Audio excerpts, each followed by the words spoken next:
네, 정치권 상황 자세히 짚어보겠습니다. 김기흥 국민의힘 대변인, 장현주 민주당 법률위 부위원장과 함께하겠습니다. 어서 오십시오.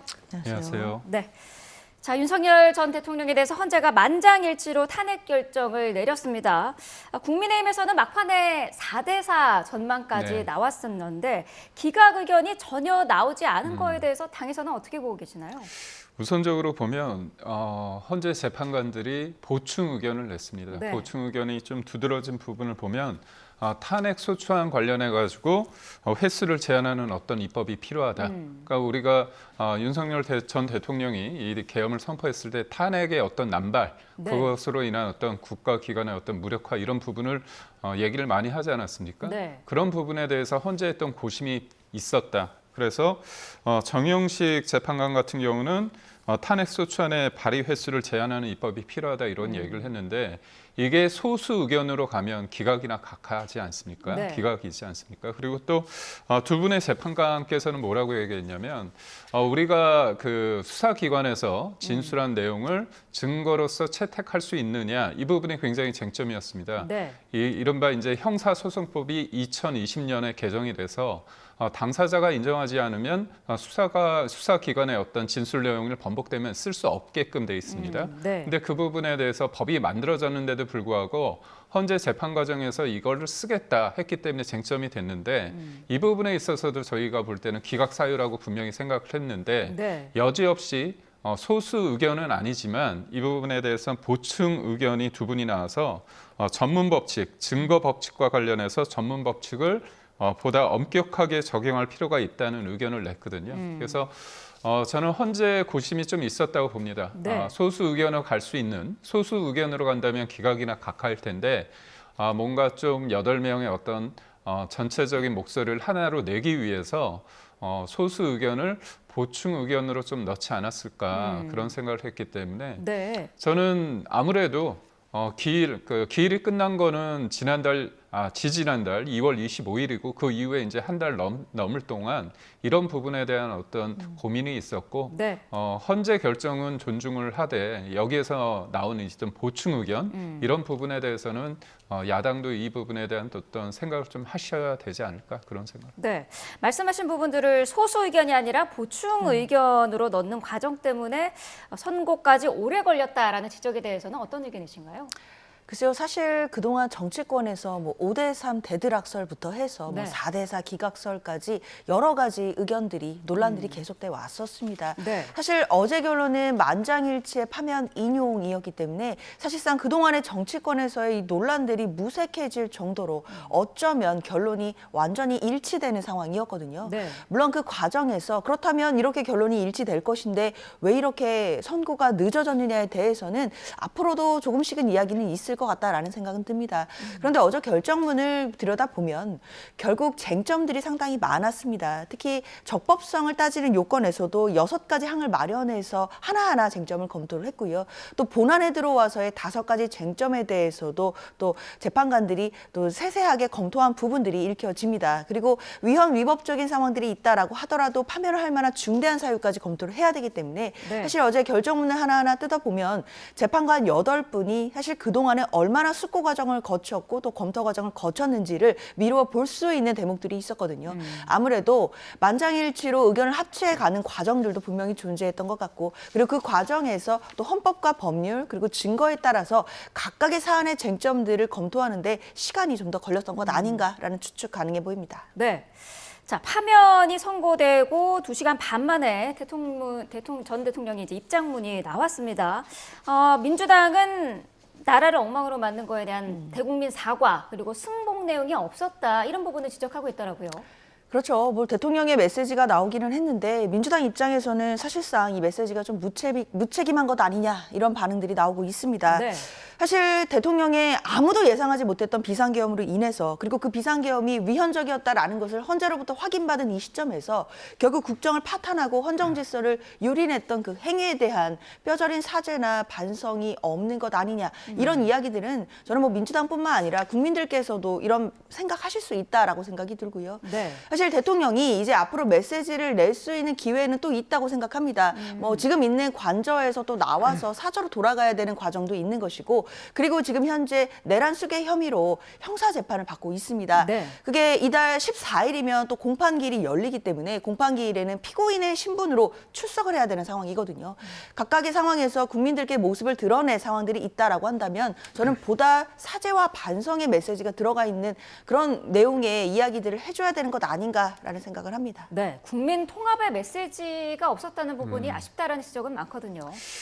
저는 뭐 전 대통령의 서면 입장에 대해서 많이 부족한 저를 지지해 주시고 응원해 주신 여러분께 깊이 감사드립니다. 여러분의 기대에 부응하지 못해 너무나 안타깝고 죄송스럽다. 네. 사랑하는 대한민국과 국민 여러분을 위해 늘 기도하겠다. 이 부분에 대해서 뭔가 헌재의 결정에 대해서 수용하지 않겠다는 그런 느낌은 아니지 않습니까? 그런 측면에서 봤을 때 대통령으로서 좀 더 적극적으로 뭔가 책임감을 펴야 되는 거 아니냐의 어떤 지적은 있을 수 있지만 네. 지금 대통령은 헌재 재판을 통해서 정치적 어떤 책임을 받은 거죠.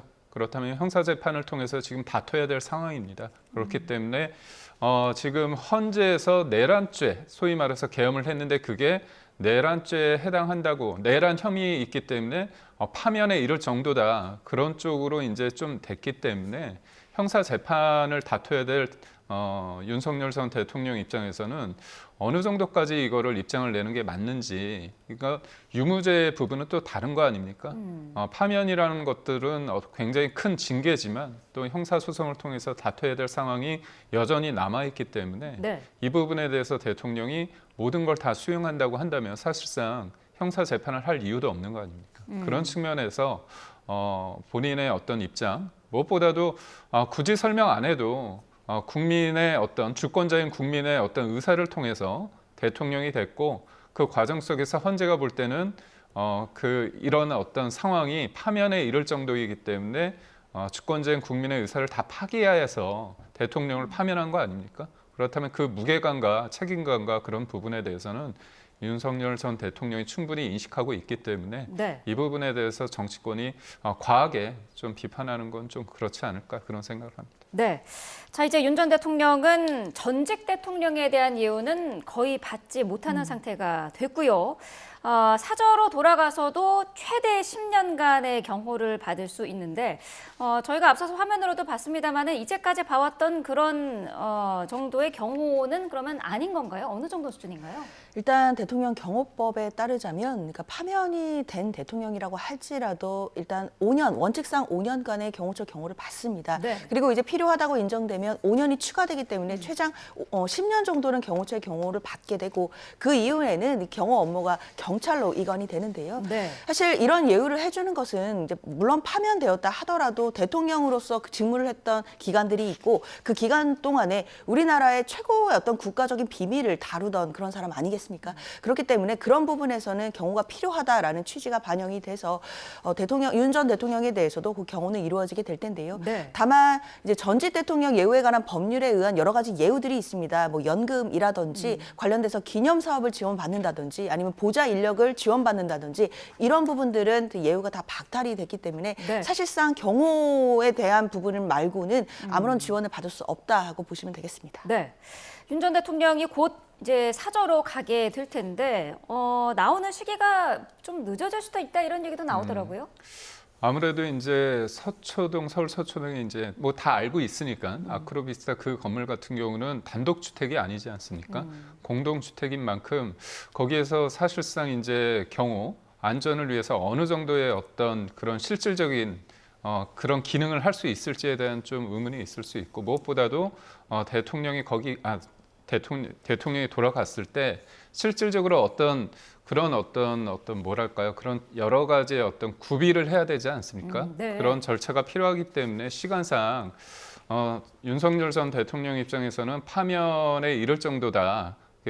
탄핵이 될 거라고 생각을 못했기 때문에 사전에 뭔가 준비할 시간은 없었을 거다 봅니다. 그렇다면 어제 오전에 결정이 났고요. 오늘 이제 만 하루가 지난 상황이기 때문에 네.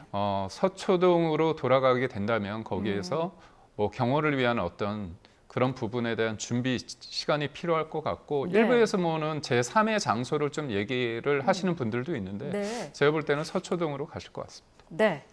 자, 윤 전 대통령의 파면으로 정치권은 이제 조기 대선에 돌입하게 되는데요. 각 당의 표정들 잠깐 보고 오도록 하겠습니다. 국민 여러분께 대단히 송구하다는 말씀을 드립니다. 국민의 손으로 선출한 대통령이 임기를 채우지 못하고 중도에 물러나게 되었습니다. 국정 운영에 공동 책임 있는 여당으로서 그 책임이 결코 가볍지 않다는 것을 잘 알고 있습니다. 오늘 헌재 판결을 계기로 더 깊이 성찰하고 각성하면서 책임 있는 정당으로 거듭날 것을 약속드립니다. 국민의힘은 헌재 판결을 겸허하게 수용한다는 말씀을 드립니다. 위대한 국민들이 위대한 민주공화국 대한민국을 되찾아 주셨습니다. 계엄군의 총칼에 쓰러져간 제주 4.3, 광주 5.18 영령들이, 총칼과 탱크 앞에 맞선 국민들이, 부당한 명령을 거부한 장병들의 용기가 오늘 이 위대한 빛의 혁명을 이끌었습니다. 대한민국 민주공화정을 지켜주신 국민 여러분, 진심으로 존경과 감사의 말씀을 드립니다. 네, 국민의힘 상황부터 짚어보겠습니다. 권성동 원내대표, 과거 박근혜 전 대통령에 이어서 윤 전 대통령까지 이제 두 명의 대통령이 이제 파면당한 그런 입장이 됐는데 어떻습니까? 지금 당 상황이 상당히 침통한 분위기일 것 같아요. 그렇습니다. 무겁죠. 아무래도 8년 전의 상황이 되풀이게 되기 때문에 네. 박근혜 전 대통령 처음이기 때문에 더 힘든 부분이 있고 윤석열 전 대통령의 경우는 두 번째이기 때문에 그리고 또 임기가 반이 지나지 않은 상태에서 사실상 뭐 3년 임기를 채우지 못한 상황 아닙니까? 네. 그런 측면에 대해서 저희가 당연히 책임감을 느끼고 국민들한테 사과하는 그런 모습은 당연하다고 봅니다. 근데 이제 문제는 뭐냐면 책임이라는 것은 그냥 여기에서 유감을 표시하는 데 그치는 게 아니라 정당이라 하면 정치의 본령이라 하면 국민의 삶을 나아가게 하는 거 아닙니까? 그리고 실질적으로 현실적으로 이제 조기 대선 국면에 있을 텐데 저희가 파면이라는 그 엄청난 일을 감당해야 되는 거는 맞지만 실질적으로 지금의 현재의 상황을 딛고 미래를 보면서 실질적으로 국민의 삶을 나아지도록 하는 데 있어서 민주당과 선의의 경쟁을 해야 되는 현실적 숙제가 있습니다. 그런 측면에 있어서 어제와 오늘까지는 뭐 슬픔에 담겨 있고 책임감을 감당해야 되는 모습이 있겠지만 더 큰 책임감을 위해서라도 내일은 조기 대선 국면에 어떤 본격적인 어떤 시동이 걸리지 않을까 싶습니다. 네, 어제 국민의힘 지도부가 한남동 관저를 방문해서 윤 전 대통령을 만났다고 하는데 여기서 윤 전 대통령이 다음 대선에서 꼭 승리를 하기를 바란다 이렇게 당부를 했다고 해요. 어떻게 들으셨습니까? 사실 저는 지금 상황에서는 적절한 얘기는 아니었다고 생각이 듭니다. 만약 지도부 사이에서 이런 얘기가 오갔다 하더라도 이게 언론을 통해 밖으로 알려지는 것도 상당히 부적절했다라고 저는 생각을 하는데요. 네. 어제라고 한다면 어제 오전에 대통령이 파면된 날이었고 결국 파면됨과 즉시에 이제 조기 대선으로 국면이 전환되는 시점이었거든요. 그런데 이 조기 대선으로 넘어가게 되는 책임이 사실상 대통령으로부터 출발하는 것인데 지금 국민의힘 지도부들에게 뭐 다음 대선을 잘 준비해서 승리해야 된다 이런 이야기를 하는 것이 사실 국민적으로 봤을 때도 적절한 얘기인지 타이밍적으로도 내용적인 측면에서도 좀 저는 다 맞지 않는다라는 생각이 드는데요. 네. 그리고 또 한 가지 나아가자면 결국에는 대통령이 파면 이후에 조기 대선 국면에 대해서 이렇게 신경을 쓰고 있다라고 한다면 앞으로 조기 대선 국면에서 윤석열 전 대통령이 어떤 식으로든지 간에 역할을 하겠다라는 의지도 저는 읽힙니다. 만약에 이런 의지가 뭐 후보 선정이라든지 관련해서 본인의 입김을 넣거나 또는 본인의 의사를 표현하거나 이렇게 된다라고 한다면 저는 국민의힘이 상당히 혼란으로 빠질 수 있다라고 생각이 들거든요. 네. 지금 국민의힘 입장에서는 앞서 말씀 주신 것처럼 뭐 국민을 향한 책임 있는 정당의 모습을 보여주셔야 된다라고 말씀하셨는데 사실 국민께 책임지는 정당의 모습이 되려고 한다면 1호 당원이고 국민의힘이 배출한 윤석열 전 대통령의 파면의 이 시점에서 과연 윤석열 전 대통령과의 관계를 어떻게 해나갈 것인지 이 부분은 국민들께 명확히 해야 될 것이라고 생각을 합니다.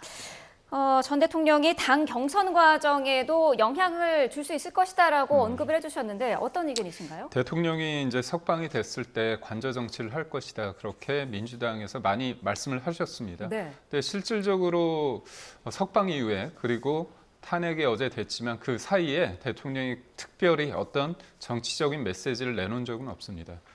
대통령이 탄핵됐기 때문에 그 부분에 대해서 국민이 헌재의 결정은 존중하겠죠. 저희도 존중하는데 그 과정에 있어서 여러 가지 이견은 있을 수 있다고 봅니다. 네. 받아들이는 부분과 이 부분에 대해서 어떻게 생각하고 그다음에 어떻게 행동하는지는 국민으로서 자유롭게 생각할 수 있는 부분이 있는 거죠.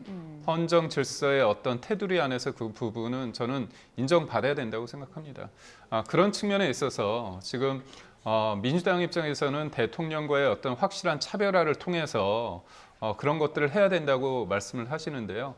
그게 국민의 어떤 목소리라고 한다면 그런 조치가 필요할 수 있다고 봅니다. 그렇지만 여전히 민주당 쪽에서는 윤석열 전 대통령에 대해서 많은 의미를 주면서 좀 뭐 표현을 한다면 좀 부담스러워 하시는 것 같습니다. 네. 헌재 결정을 통해서 제가 볼 때는 일정 부분 이게 정리가 됐습니다. 그러니까 역사의 페이지에서 다음 페이지로 넘어갔기 때문에 지금의 어떤 국민의 입장에서는 윤석열 전 대통령에 대한 어떤 파면이 이루어진 만큼 이제는 어떻게 보면 대통령의 계엄을 이끄는 데 있어서 어느 정도의 역할을 했고 무엇보다도 헌재가 어제 국회가 탄핵소추 사유의 위험 위법성에 대해 숙고하지 않은 채 탄핵 심판 제도를 정부에 대한 정치적 압박 수단으로 썼다 이렇게 네. 지적을 했거든요. 비판을 하지 않았습니까? 그렇다면 지금의 민주당에 대해서도 당연히 국민들은 그래서 너희들은 과연 잘한 게 뭔데 이재명 대표는 뭐지? 사법 리스크 관련에 대해서 왜 이재명 대표 관련해서는 왜 의심스러울 때는 피고인의 이익으로 간다는 형사소송법의 어떤 원칙이 이재명 대표에게만 적용되는 거 아니냐에 대한 어떤 생각을 할 수도 있거든요. 네. 그런 측면에 있어서 어제의 어떤 헌재 결정에 대해서 민주당이 지나치게 편의적으로 본인들 위주로 좀 생각하는 거 아닌가 생각을 하고요. 그럼에도 불구하고 저희 국민의힘이 부족하고 책임질 부분은 책임지고 있다. 이렇게 말씀드립니다. 네. 덧붙이실 내용이 있으실까요? 글쎄요, 민주당 입장에서는 어제 탄핵 선고문을 민주당에게 유리하게 해석하고 이런 여지가 없습니다. 어제 결국 헌재 판결은 어느 진영의 승리 이런 부분이 아니라요. 결국 헌법재판소의 존재 의의를 보여준 거라고 생각합니다. 헌법재판소가 존재하는 이유는 결국 최후의 헌정 질서를 수호하고 보호하는 마지막 보루인 것이고 사실상 12상 비상계엄 자체가 헌정 질서를 파괴할 뻔했고 또 국민의 기본권을 침해했다라는 부분을 명확히 확인을 했습니다. 특히 저는 어제 헌재 결정문 중에 가장 눈에 띄는 부분이 국회가 신속하게 계엄 해제 의결을 할 수 있었던 것은 시민들의 저항과 그리고 군경의 소극적인 명령 수행이었다라는 부분들이 있습니다. 결국 그날 밤에 군경의 어떤 소극적인 임무 수행과 시민들의 저항이 없었다라고 한다면 네. 국회가 해제 의결을 못할 수도 있었고 그날 이후에 어떤 혼란이 있었을지 아무도 예측할 수 없는 상황이었거든요. 그런 부분들을 생각해 본다라고 한다면 이게 어느 진영의 승리 이런 것보다는 결국 대한민국과 국민의 승리였던 것이고 헌정 질서가 다시 복구된 것이기 때문에 이와 관련해서 민주당은 관련된 역할을 하겠다 이런 입장입니다. 네. 어제 국민의힘 비공개 의총이 있었는데 지금 친윤계 의원들 사이에서도 이번 대선은 못 이긴다. 또 네. 일각에서는 아예 후보를 내지 말아야 하는 거 아니냐 이런 얘기까지 나왔다고 해요. 저는 받아들일 수 없는 얘기인데요. 네. 왜냐하면 책임을 진다는 부분이 있죠. 그렇지만 이거는 정치적 책임을 윤석열 전 대통령이 파면을 통해서 됐고요. 네. 그다음에 또 저희가 책임질 부분이 있지만 현실적으로 정치는 2개월 후에 대선이 있는 건 현실입니다. 네. 그렇다면 우리가 낙담을 하고 여기에서 멈출 수 없습니다. 그렇기 때문에 이번 대선을 못 이긴다. 탄핵 반대를 했는데 탄핵이 인용됐기 때문에 이거는 우리는 더 이상 할 게 없다. 이거는 어떻게 보면 무책임한 일이라고 봅니다. 그리고 또 무엇보다도 김기현 의원 같은 경우에서는 우리는 패족이다. 10년 뒤를 기억하자 말씀하셨는데 한 사례를 본다면 노무현 전 대통령이 안타까운 선택을 했을 때 안희정 전 충남지사가 우리는 패족이다. 사실상 끝이다 얘기를 했는데 역사는 돌고 돈다고 해야 될까요? 보면 좋은 게 아닐 수도 있고 나쁜 게 아닐 수도 있습니다. 2010년에 지방선거를 통해서 안희정 전 지사, 이광재 이른바 노무현 전 대통령의 측근이라고 할 수 있는 분들이 화려하게 부활을 했습니다. 그렇기 때문에 저희가 그렇기 때문에 우리는 언제든지 잘할 수 있다 이게 아니라 문제는 우리가 잘못한 부분이 있다면 그 부분에 대한 어떤 책임과 그다음에 어떤 반성과 분석을 통해서 다음에 어떤 부분에 대해서 미래를 제시할 수 있을 것인가의 문제인 거 보고요. 네.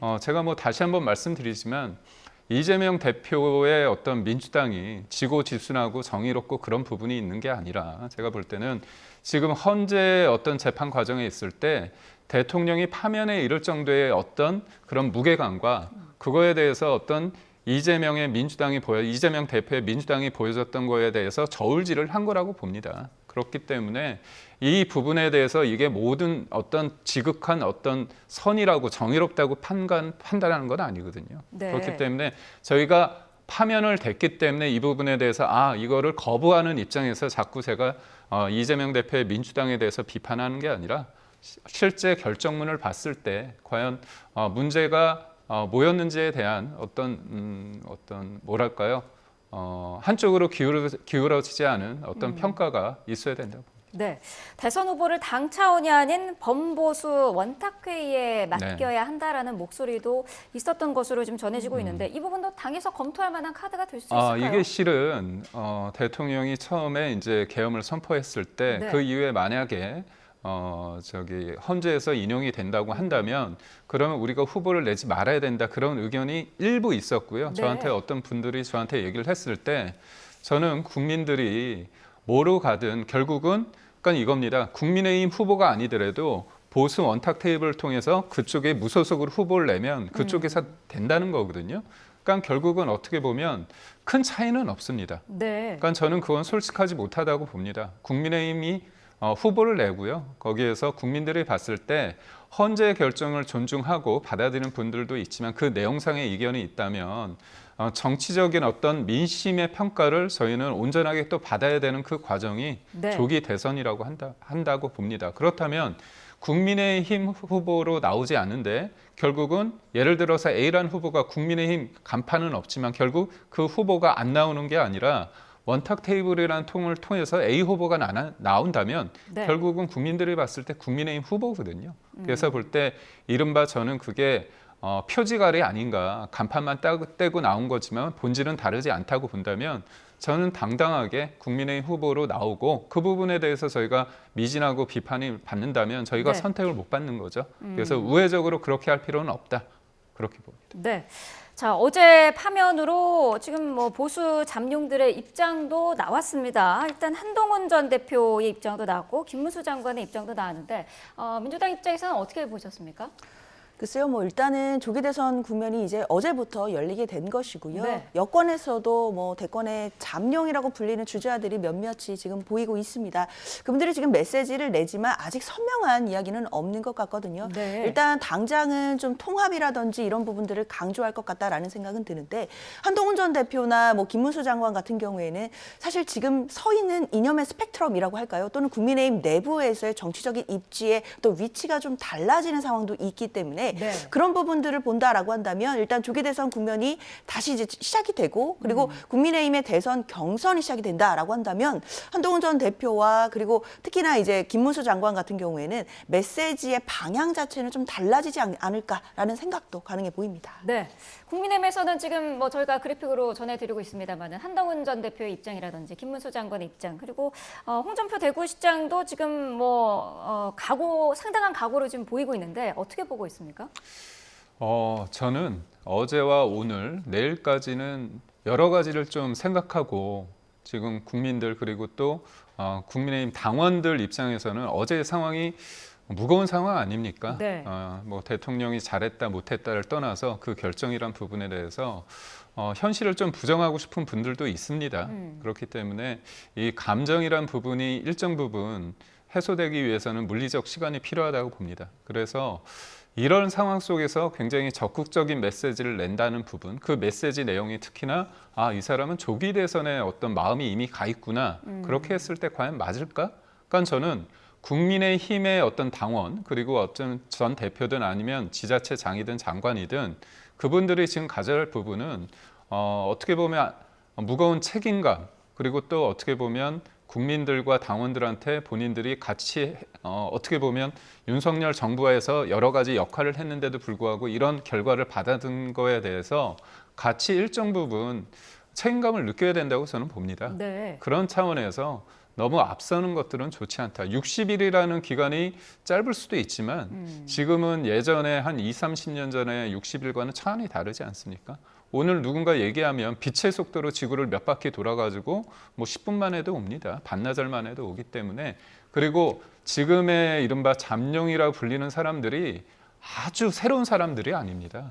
다 일정 부분 길게는 뭐 10년, 20년 동안 다 평가를 받았고요. 네. 다 이력들이 쟁쟁하신 분들입니다. 그렇기 때문에 국민들의 평가는 저는 크게 봤을 때 탄핵 이후 전국에 있어서 2025년 6월에 국민들이 바라는 어떤 시대 정신이 과연 무엇일까? 경제일 수도 있고 민생일 수도 있고 통합일 수도 있고요. 그런 부분에 있어서 그런 가치를 제대로 꿰뚫고 그런 가치가 나와 맞다고 손짓더라도 그게 그냥 말로써 내가 그걸 좋아한다고 되는 게 아니라 네. 나의 삶의 이력과 그게 결부가 돼야 됩니다. 그랬을 때 사람들이 저 사람이 대통령 감이구나 그렇게 생각하는 거죠. 그냥 단순하게 이번에 판이 벌어졌으니까 내가 이렇게 얘기를 하는 게 좋겠다. 국민은 바보가 아닙니다. 말만 앞서는 사람이 아니라 그 사람이 이제까지 말과 행동이 어느 정도의 어떤 신뢰성을 갖느냐를 봤을 때 네. 지금의 상황에 대해서 저 사람이 대한민국을 이끌 사람이구나 그렇게 생각을 하기 때문에 네. 조급할 필요는 없다고. 네. 민주당 상황도 짚어보겠습니다. 어제 헌재 선고 이후에 언행에 좀 신중한 그런 모습을 보이는 것 같습니다. 특히 이재명 대표는 조기 대선과 관련된 언급은 하지 않았더라고요. 그렇죠. 어제는 사실 이 윤석열 전 대통령이 파면이 되는 날이었고 그리고 탄핵 선고가 있었던 날입니다. 네. 관련해서 이제 빛의 혁명이다 이런 이야기도 했고 또 네. 이 모든 공을 국민에게 돌리는 메시지를 냈습니다. 그리고 이재명 대표 앞에는 과제가 산적하거든요.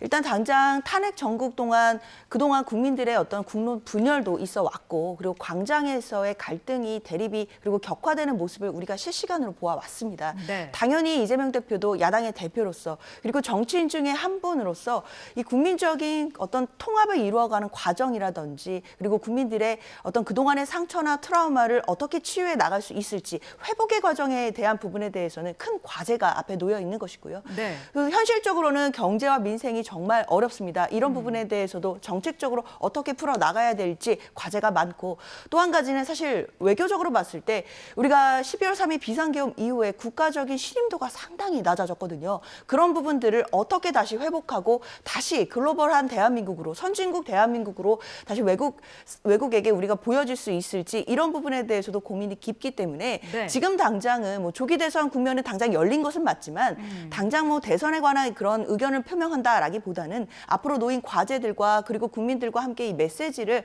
어떻게 낼지 이런 부분에 대해서 가다듬는 시간이다라고 생각이 듭니다. 네. 어제 헌재가 선고를 하면서 야권의 줄 탄핵에 대해서 비판적인 목소리도 냈습니다. 특히 정영식 재판관 같은 경우에는 보충 의견을 남겼는데 국회 탄핵소추권 행사에 대해서 제도적인 보완을 제안을 했습니다. 여기에 대해서 민주당은 어떤 입장인가요? 일단 민주당에서 이 부분이 뭐 공식적으로 입장이 나온 건 아닌데요. 네. 일단 아시다시피 보충 의견이라는 것은 결론이 달라지는 의견이 아닙니다. 네. 게다가 이 부분이 뭐 탄핵소추권이 남용되었다 뭐 이런 취지라고 저는 생각하지는 않고요. 다만 적법성 요건을 따질 때 윤석열 전 대통령 측에서 일사부재의 원칙 위반이다라는 주장을 계속 해왔거든요. 그러니까 아시다시피 윤석열 대통령에 대해서 탄핵소추 의결이 2번이 있었는데 국회에서 그때가 회기가 달랐다는 거죠. 정기회와 그리고 임시회였기 때문에 일사부재의 원칙에 해당하지 않으므로 헌법재판소에서는 이 주장을 배척하고 이 소추가 다 적법했다라고 인정한 부분들이 있었는데 보충 의견으로 회기가 달라지더라도 이 부분은 탄핵소추가 제한되어야 되는 것이 아니냐의 이제 의견이 나온 것뿐인데 이 부분에 대해서는 앞으로 헌법재판소법을 개정할 일이 있거나 또는 국회법을 개정할 일이 있다라고 한다면 네. 그때 얼마든지 국회에서 논의해 볼 수는 있겠다라는 생각은 듭니다. 네. 탄핵 남발을 지적한 건 아니었다고 하셨는데 반박하실 내용이 있으실 것 같아요. 탄핵 남발을 지적했습니다. 왜냐하면 거의 같은 내용으로 회기를 달리해가지고 또 한 거 아닙니까? 그러면 다수당을 점하고 있는 민주당 입장에서는 회기는 언제든지 국회의장을 통해서 언제든지 잡을 수 있습니다. 그럼 될 때까지 계속 탄핵을 하겠다는 얘기 아닙니까? 그리고 헌재의 결정을 봤을 때 뭐라고 표현을 했냐면 국회가 탄핵소추 사유의 위헌 위법성에 대해 숙고하지 않은 채 법 위반의 의혹만으로 탄핵 심판 제도를 정부에 대한 압박 수단으로 썼다 얘기를 했습니다. 네. 그러면서 얘기를 하면서 저는 이 부분까지는 인정을 해요. 그러면서 그 당시에 탄핵이 됐을 때 탄핵 심판 절차에 들어간 게 검사 1명하고 방통위원장 1명뿐이었다 이렇게 얘기합니다. 그건 잘못됐습니다.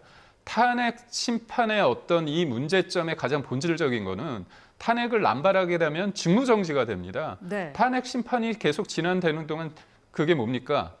심판이 진행되지 않더라도 탄핵이 통과되면 다 직무정지가 되는 거예요. 그게 문제였습니다. 한 예로 들었을 때 방통위원장은요, 이동관 위원장, 그다음 김홍일 위원장, 그리고 이상인 직무대리, 그다음에 이준숙 방통위원장까지 4명에 대해 계속 탄핵을 하겠다고 했습니다. 그러다 보니까 사람들이 탄핵이 되면 직무정지되기 때문에 적어도 6개월 동안 못하기 때문에 알아서 자진 사퇴를 했습니다. 결국 방통위원장 1명에 대해서 4명에 대해서 심지어 이동관 위원장은 3번이나 탄핵을 했거든요. 네. 이렇게 줄기차게 해서 실질적으로 방통위가 식물 방통위가 됐습니다. 근데 이런 저간의 상황에 대해서 탄핵에 대해서 남발에 대해서 인정을 했음에도 불구하고 탄핵 심판이 되고 있는 거는 딱 2번이었다. 이렇게 헌재가 결정한 부분에 대해서는 현실적인 어떤 상황을 고려하지 않은 그냥 어떻게 보면 단선적인 평가였다 이렇게 봅니다. 네. 어제 헌재 판결 직전에 갤럽의 여론조사 결과가 한 가지 나왔는데요. 저희가 결과를 좀 보면서 이야기를 계속 나눠보도록 하겠습니다.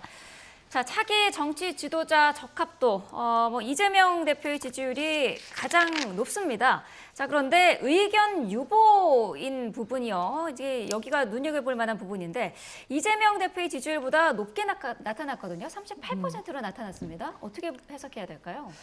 글쎄요, 일단 어제로서 조기 대선 국면이 이제 확정이 된 것이고 이제 60일 동안의 대선 레이스가 사실상 시작이 되는 겁니다. 사실 이 여론조사 같은 경우에는 아무래도 아직까지 조기 대선이 확실히 열릴지 아닐지가 미정인 상황에서 좀 더 여론조사가 이루어졌던 부분들이 있다라는 점을 생각해 본다라고 한다면 네. 아마 다음 주부터 이루어질 여론조사에서는 조금씩 국면이 달라지고 의견을 유보하고 계시는 국민들께서도 마음속으로 이제 한 명의 후보자들을 정할 가능성이 저는 높다고 생각이 들거든요. 결국에는 이제 국민들도 이제 대선 레이스가 시작됐다라는 것이 현실적으로 아마 느끼게 되실 것이고 그렇다면 본인이 지지하는 사람에 대해서 마음속으로 정해야 되는 시점이 온다라는 것도 생각을 하실 겁니다. 네. 그럼 분명히 다음 주 여론조사부터는 조금씩의 의견 유보하시는 국민들이 낮아지면서 그리고 한 명의 후보자에 대해서 지지를 하는 부분들이 좀 더 높아지지 않을까라는 예상이 가능해 보입니다. 네. 국민의 입장에서는 지금 보여드린 그 입장을 유보하고 있는 38% 네. 이 수치에 약간의 그 희망을 좀 갖고 있을 것 같은데 네. 어떻습니까? 지금 경선도 해봐야 되겠지만은 그 지지율을 좀 끌어올 수 있을까요? 이재명 대표이기 때문에 가능합니다. 네. 사실 어떻게 보면 탄핵을 받았기 때문에 저희가 어려운 건 사실이지만 이재명 대표가 박스권이라고 하죠. 30% 어떨 때는 40% 넘는 경우가 있지만 대체로 봤을 때 30%의 박스권에 있습니다. 대통령의 계엄이 곧 내란이라고 한다면 네. 이 부분에 있을 때 국민들이 이재명 대표의 손을 들어줘야 되는데 그렇지 않죠. 그리고 민주당과 국민의힘의 어떤 지지율의 변화가 크게 차이가 안 납니다. 특히나 이제 12월과 1월을 거치면서 도리어 민주당은 떨어지고 국민의힘은 올랐죠. 이게 시사하는 바가 있습니다. 이재명 대표한테 권한과 어떻게 보면 어떤 힘을 줬죠. 탄핵 전국 때. 그런데 어떻게 했습니까? 줄탄핵과 쌍탄핵을 얘기하면서 실질적으로 이 사람한테 권한을 줘봤는데 이게 뭐지? 이런 어떤 반감이 더 있는 거죠. 네. 그렇다면 지금 171석이고 여소야대 국면에서 사실상의 190석 이상의 어떤 야당 의원들을 대표하는 이 분이 대통령이 됐을 때 과연 본인의 어떤 정치적인 어떤 이득을 위해서 나라를 소위 말해서 절단낼 수도 있다의 그런 어떤 두려움, 이재명 포비아가 있습니다. 그런 측면에서 봤을 때 저는 제 부동층이란 그 의견을 유보한 38%가 의미하는 큽니다. 네. 그렇다면 38% 가운데 이재명 대표 쪽으로 갈 사람은 이미 갔다고 봐요. 그렇다면 저 38%가 뭐 김문수, 한동훈, 홍준표, 오세훈 후보로 갈 텐데 제일 중요한 건 더더욱 의미가 있는 부분이 뭐냐면 1대1의 구도가 됐을 때 누가 이길 수 있느냐인데 이재명 네. 대표는 상수입니다. 하지만 예를 들어서 우리 쪽에서 오세훈 후보하고 이재명 대표랑 했을 때 오 후보가 비슷하게만 나온다고 한다면 오세훈 후보는 상수는 아닙니다. 근데도 불구하고 그 정도 나온다고 했을 때 나머지 진짜 이재명과 오세훈 후보가 둘이 됐을 때는 더 많은 사람들이 올라탄다는 거죠. 그래서 지금의 1대1 구도에서 이재명 대표가 큰 격차로 이기지 못하고 있다고 한다면 이 네. 부분에 대해서는 이재명 대표의 어떤 그 불호가 굉장히 크다고 보고 네. 저는 최근에 되게 좀 생경한 느낌을 가졌던 게 뭐냐면 그 정청래 의원께서 자신의 페이스북에 이재명 대표 관련해 가지고 굉장히 안 좋은 그 여론조사가 있거든요. 가장 뭐 위험한가요? 아니면 호감이 없는 후보가 1위가 나왔는데 그거를 왜 페이스북에 올렸는지 저는 참으로 궁금합니다. 네. 이재명 대표 어쨌든 대권 도전을 공식화하려면은 이제 당 대표직을 사퇴를 해야 되는데 당장 사퇴할 것이라는 전망도 있고요. 지금 뭐 어쨌든 압도적인 지지를 받고 있기 때문에 급할 건 없다라는 분석도 있어요. 그렇지만 사실 대선 기간이 60일이다라고 하면요. 네. 뭐 길다면 길 수도 있지만 상당히 빠르고 또 신속하게 진행이 돼야 되고 짧을 수밖에 없는 기간입니다. 네. 당연히 뭐 국민의힘도 마찬가지고 민주당도 그 당 내에서 경선 과정도 거쳐야 되는 것이고요. 경선이 끝나서 후보가 확정되면 그 이후에는 또 선거운동 일정을 치러야 되는 부분들이 있습니다. 네. 그렇기 때문에 이재명 대표로서도 뭐 시간이 많은 것 같다라는 생각은 들지 않고요. 민주당 네. 입장에서도 당장 이제 주말 동안 준비를 해서 다음 주 정도면 당내 경선에 대해서 어느 정도의 큰 보관은 나올 것이라고 생각이 들거든요. 그리고 다음 주 아마 화요일 정도면 국무회의를 거쳐서 아마도 유력하게 예상이 되는 6월 3일로 대선일이 공고될 가능성이 높고 네. 아마 그쯤 되면 이재명 대표가 아마 다음 주 초쯤에는 당대표직을 사퇴를 하고 대선 레이스에 뛰어드는 부분을 공식화할 가능성이 저는 높다고 생각을 합니다. 네. 그리고 앞서 이제 김 대변인께서는 뭐 이재명 대표가 비호감이 상당히 높기 때문에 이런 부분이 여론조사에 많이 반영이 되었다. 뭐 이렇게 또 말씀을 주셨지만 또 민주당에서 바라보는 시각은 또 다르거든요. 아까 나왔던 뭐 의견 유보가 38%가 된다는 건 아까 말씀드린 것처럼 조기 대선 국면이 이제 확실해졌으니까 국민들이 마음속으로 선택을 하실 거다라는 측면도 하나가 있고 네. 또 한 가지는 이 30%가 결국에는 중도층에 계신 국민의 가능성이 높다는 것이거든요. 그렇다면 과연 지금 여야 할 것 없이 대권 주자로 거론되시는 분들 중에 누가 가장 중도 외연 확장 가능성이 있느냐 이 부분이 가장 키포인트가 될 텐데 네. 사실 이재명 대표가 탄핵 전국에서도 그동안 계속해서 실용주의자 이런 측면들을 보여주면서 외연 확장을 해오고 있었습니다. 이런 부분들이 저는 국민들께 상당히 의미 있게 다가가고 있다라고 생각이 들기 때문에 네. 앞으로 과정 속에서도 정책적으로 중도 외연 확장을 해주는 그런 정책들을 내보인다라고 한다면 저는 의견을 유보하고 계시는 중도층 국민들께서도 이재명 대표를 다시 한번 돌아볼 거라고 생각합니다. 네, 이번 조기 대선에서는 개헌을 요구하는 국민 여론도 굉장히 높은 그런 상황인데 이게 사실 적극적인 거는 국민의힘 쪽이고요. 민주당 내에서는 비명계에서는 이제 얘기가 좀 적극적으로 나오고 있는데 이재명 대표는 아직까지는 신중한 입장이거든요. 대통령 파면이 된 이후의 입장을 밝힐 것이다 이런 예상이 많은데 어떻습니까? 조만간 입장이 나올까요? 뭐 이재명 대표가 뭐 개헌에 대해서 반대하다 이런 건 전혀 아니고요. 네. 당연히 지금 87 체제가 한계에 와 있고 어느 정도 개헌의 필요성이 있다라는 부분은 저는 국민적으로도 어느 정도의 공감대는 있다고 생각합니다. 다만 그동안은 4개월에 걸친 탄핵 정국이었고 사실상 민주당 입장에서는 아직 내란이 수습되지 않은 상황인데 개헌 논의를 하는 것 자체가 우선순위의 측면에서도 그리고 에너지와 힘을 집중해야 되는 측면에서도 좀 쟁점이 흐트러진다라는 측면들이 있었던 것이 분명합니다. 네. 그러나 이제는 탄핵 이유가 되었고 또 조기 대선 국면이 되었기 때문에 저는 대선 주자들마다 분명히 개헌에 관한 어떤 공약이나 메시지는 나올 수 있다라고 생각이 들거든요. 네. 그렇기 때문에 이재명 대표도 아마 개헌에 대해서 본인이 생각하고 있는 보관들이 있다라고 한다면 뭐 늦지 않은 시점에 국민들께 이런 메시지를 낼 수 있는 기회도 있을 거라고 생각합니다. 네, 국민의힘에서는 뭐 구체적인 내용에서는 조금씩 다릅니다만은 큰 틀에서는 임기를 이번에는 단축하고 그 다음부터는 4년 중임제로 개헌하자는 게 이제 중론인 거죠. 네.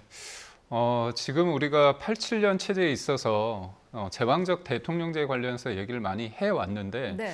알고 보니까 여소야대 국면에서 야당이 어떤 무소불위의 어떤 수적 우위를 기반으로 해서 탄핵이라는 거는 사실상 권한이 있습니다. 네. 하지만 그건 자제하거나 절제하지 못하면 사실상 폭력이 되는데 이 부분에 있어서의 어떤 뭔가 필요하다고 생각을 하고 이거는 뭐 저희 쪽뿐만이 아니라 이재명 대표의 변호인을 했던 김필성 변호사가 뭐라고 얘기했냐면 네. 민주당 초선 의원들이 그런 얘기를 했습니다. 국무회의를 무력화한다.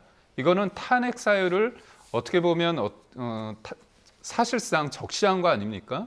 이 부분은 내란죄 구성 요건에 해당한다 그런 얘기까지 했습니다. 네. 그러니까 결국 지금의 상황에 있어서는 적대적 공생관계를 계속할 수밖에 없기 때문에 이 어떤 개헌의 움직임이 있고 그런데 항상 개헌이 잘 안 되는 이유는 뭐냐면 유력한 대선 주자가 받아들이지 않는 거예요. 네. 그렇다면 이재명 대표 한 개인을 위해서 대한민국의 미래를 맡길 것인가? 한 사람을 위해 쓸 때 그게 과연 맞을 것인가에 대한 근본적인 질문을 할 수밖에 없고 지금 저희가 이제 4년 중임제 이런 거를 생각한다면 2028년도에 총선과 네. 대선을 같이 하자는 어떤 얘기가 지금 민주당 내에서도 많이 일고 있습니다. 그렇다면 28년의 대선을 맞추기 위해서는 지금의 25년 임기 단축을 5년짜리 대통령이 아니라 3년 대통령을 하고 그 다음에 28년도에 임기를 다시 한번 할 수 있는 4년 중임제를 해야 되지 않느냐 이런 네. 부분에 있어서는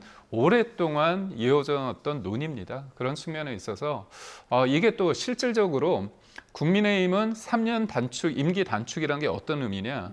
사실상 민주당은 한 사람으로 정해져 있다고 볼 수 있는데 우리는 여러 후보가 임기 단축 개헌을 얘기하면서 사실상 누가 1위를 했을 때 2등이나 3등은 임기가 거기에서 2등과 3등은 총리를 하거나 아니면 능력 있는 장관을 하면서 본인의 정치적 입지를 키울 수 있습니다. 사실상의 권력이 분점되는 효과가 있죠. 하지만 이재명 대표가 만약에 5년을 임기를 한다고 했을 때 이 부분에 있어서는 제왕적 대통령제의 그 폐해를 고스란히 왜냐하면 그 부분에 대한 견제 장치가 없지 않습니까? 본인의 의석수가 많기 때문에 결국은 이런 부분에 있어서 국민들이 볼 때 개헌을 선택하는 지지하는 분들 입장에서는 국민의힘은 본인들의 어떤 희생을 통한 개혁 세력이 될 거고 민주당 입장에서는 오직 한 사람을 위해서 제왕적 대통령을 고집하는 반개혁 세력이 될 수밖에 없기 때문에 저는 단순히 뭐 이재명 대표의 호불호를 떠나서 이재명 대표가 본인 살자고 어떻게 보면 이번에 좋은 기회에 온 것에 대해서 본인의 욕심을 좀 덜어준다면 국민들이 더더욱 이재명 대표를 달리 보는 어떤 계기가 되지 않을까 싶습니다. 네, 개헌 논의까지 짚어봤습니다. 여기까지 듣겠습니다. 김계흥 국민의힘 대변인, 장현주 민주당 법률위 부위원장과 함께했습니다. 고맙습니다. 고맙습니다.